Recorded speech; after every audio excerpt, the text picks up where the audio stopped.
अच्छा भैया हम गायक कुमार शंकर रवि ग्राम पोस्ट सीधेपुर जनपद गोरखपुर के धरती से आप लोग के बीच में हम होली का कैसेट भेज रहे हैं। आज के recording Janaki recording studio Surajpur Mau के धरती से हम भेज रहे हैं। हमके आशा उम्मीद नहीं बल्कि पूर्ण विश्वास बा कि आप लोग के जरूर पसंद आई।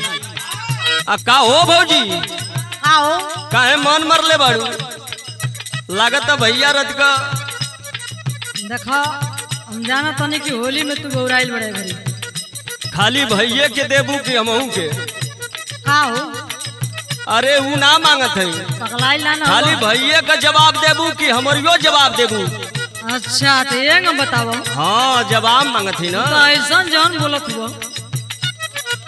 आओ होली है ना कौन चीज निक लागेला डलले पर मजा धीरे धीरे आवेला मलाले पर। ये पूछत नहीं है भौजी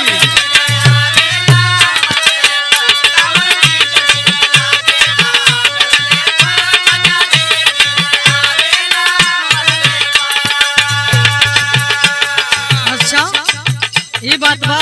हाँ ये बात बा सुनो हम बतावत हई बताओ। रंग फगुआ में नीक लागे जलले पर नीक लागे अबीर गाल मलले पर। अरे भौजी बा हम तो जानत रही है तू जानकार ना हो।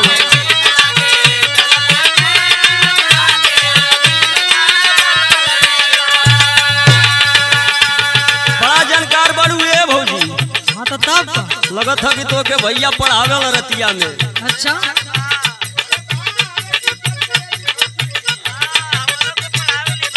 ठीक बा हमारा ही पहला सवाल का जवाब देवे के बाद तो के हाँ हाँ बोलो।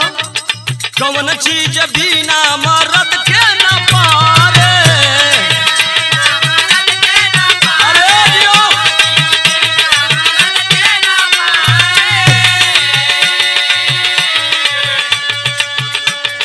कौन चीज गतरे गतर बाड़ा चढ़े।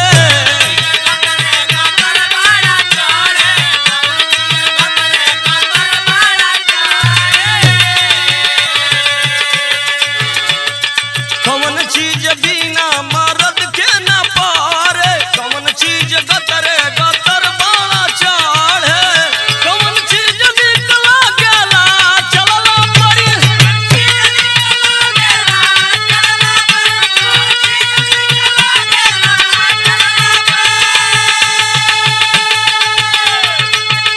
कौन चीज निकला गेला चलला पड़ी मजा धीरे धीरे आवे लो पर।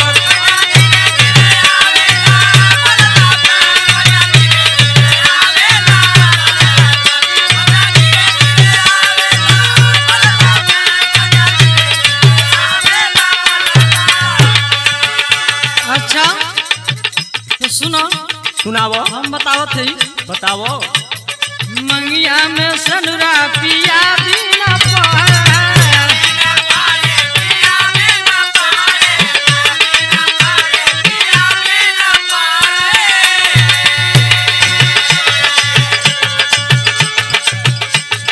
बिछी की मरले गतर गतर चढ़े। अरे वाह रे भौजी लगत तो के मरले बा।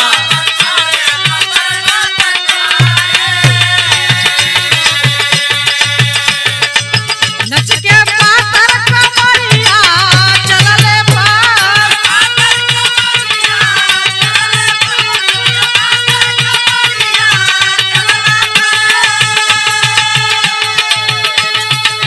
नच के पातर कमरिया चलले पर नीक लागे अबीर गाल मलले पर।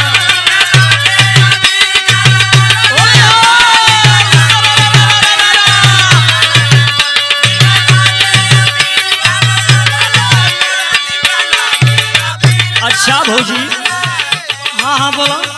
बड़ा जानकार बारू तो एगो और हमार सवाल का जवाब दो। ठीक है पूछो। कौन चीज चुभला